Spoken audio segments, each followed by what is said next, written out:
Welcome to the Sandler Training Hour. I'm Jason Stevens, and Jim's out this week, and so I wanted to take some time to talk a little bit about what the Ebbinghaus forgetting curve is.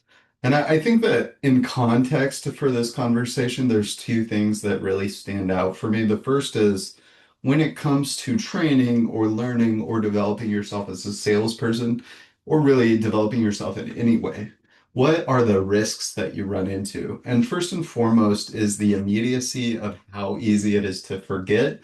The counter to this is what does retention looks like and how can we amplify the retention that we get in pursuit of any development that we chase after. The second way I would frame this is thinking about in your engagements with prospects, what is the forgetting curve doing for you? And is it helping or hindering the engagement?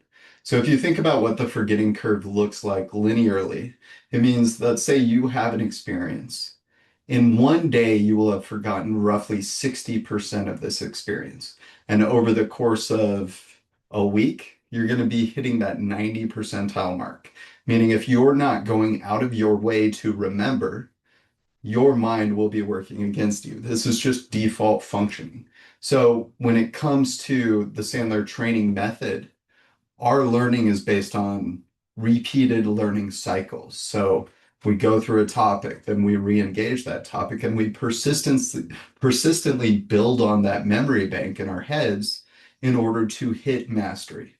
Keying in on that, mastery isn't development and then a plateau, which if you think about how learning works, you can graph it linearly. We go up, we learn something, we drop down to a familiar comfort zone, and then we plateau until we get to the point where we need to change again.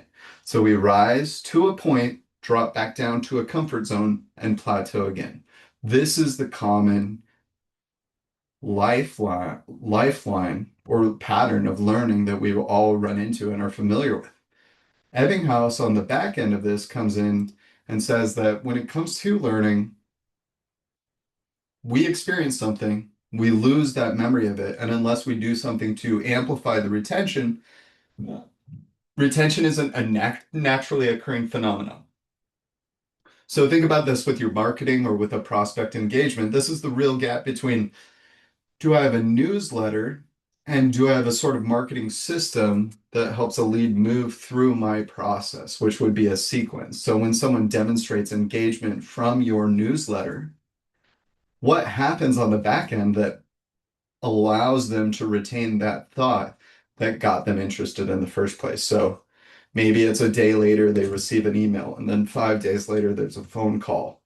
6 days later, we're trying to get in contact with them, get something in front of them again. But all of those diminish the forgetting that will naturally take place. And so there's a lot of ways that this can impact us in business and in our selling careers. And the foremost and most important is being very clear about what is the objective that we're trying to accomplish when it comes to learning. And we're in an interesting time period with AI because learning is adapting to a fundamentally different place where I mean last year I read probably 10, maybe 15 business books. Each of those business books was a just in case learning experience. I went through it so that I would have context around it so that when it came up or when something around it arrived, I would be equipped to tackle that moment with this just in case learning that I've gone through to better prepare myself for the future. Compare that to just in time learning, which can happen with AI, which is, hey, I'm experiencing this issue now. Please give me some structured pattern recognition of how other people have solved this. Bam, bam, bam. Please give me some examples of podcasts, YouTube videos, books where people talk about the best ways to tackle this. Bam, bam, bam. What's a summary of that book? Regardless of the background complications of that access being given away so freely, it's at your fingertips now to not solve problems in a silo. But the problem there is now it also becomes very easy to, with all the time you're saving by being more efficient, find more things to do or more things to change or more ways to be different. I think the running motto for a lot of people who talk about AI is like, yeah, it's very useful, but the more I use it, the more I find that I have to spend more time getting prepared and more time building out systems in order to use it better. Which is case in point that that efficiency will help us over time, but right now it may not be at the space where it's immediately allowing us to get better ROI. Instead, it's forcing us to do more prep work in order to take advantage of it. So with just in case learning versus just in time learning, it the differentiator I think that makes just in time learning most powerful is when you have an actual specific either behavior or technique that you're working to improve at that you can focus your efforts on. So we should all have some version of conversational intelligence happening in all of our sales meetings. If you're not doing that, this is an easy first step. Look at Fathom, Granola, Plod. Plod is the in-person one, which may be more useful. Fathom's coming out with an in-person one, but the conversational intelligence generates for you a transcript of the conversation. That transcript put into the AI of your choice can now give you feedback on what is the specific behavior or technique that you're working on. So let's say that I know that in the upfront contract, I'm doing two things poorly. One, I'm not asking clearly enough for permission to ask questions or giving them permission to say no and making sure that they validate it. And two, I am not talking about outcomes at the end of the meeting so that by the time I get to that clear future commitment piece, I'm not really getting that momentum there. If I know these are the two things that I'm working on, then every meeting I can filter it through a prompt that's saying, outside of the context of this meeting or ignoring everything else, here's what I wanted to improve on. I think an upfront contract should include this. Here's the example of my written script of what I want my upfront contract to sound like in this meeting, in this transcript. How close was I? Give me a score on a scale of 1 to 10. You can define what 1 looks like. You can define what 10 looks like. You can define the range between.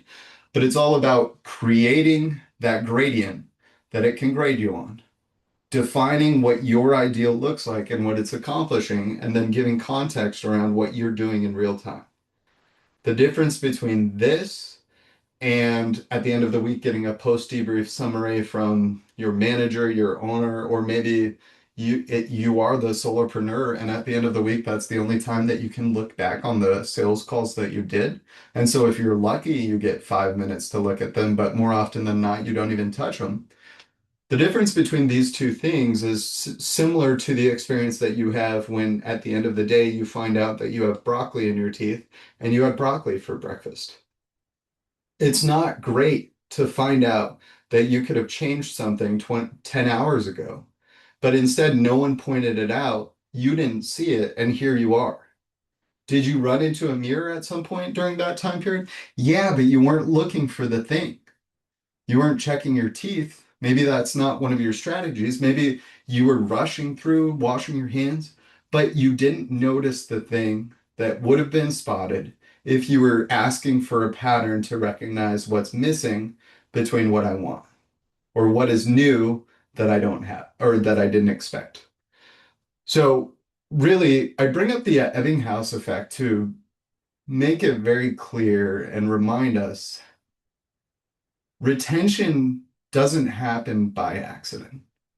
You can get lucky. You can have something stick because it's experientially important and then it lands in you in a new way. But if you don't go about your way to create habits that reinforce pattern recognition that lead to retention of growth behaviors, then your growth is going to be restricted to pain moments, which means if you get embarrassed enough, you'll grow out of that embarrassment. But otherwise, you're waiting for an opportunity to strike you. Rather than doing that, lean into the opportunities that you have by creating a pattern of learning around specific behaviors so that just in case learning reinforces retention and you can accelerate yourself to the next level without having a heavy lift right now in the status quo. I think that's a really low-hanging fruit for most of us. And we back into that by using some devotionals.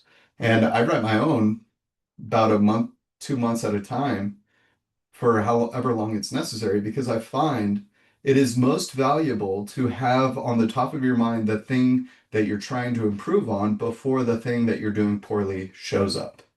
When it's on your mind, it's easier to tackle because you've already put out there what are the reasons why I'm going to do it differently this time. But that's us with Sandler Training. Hopefully, Jim will be back with us next week. But in the meantime, good selling. Good luck out there.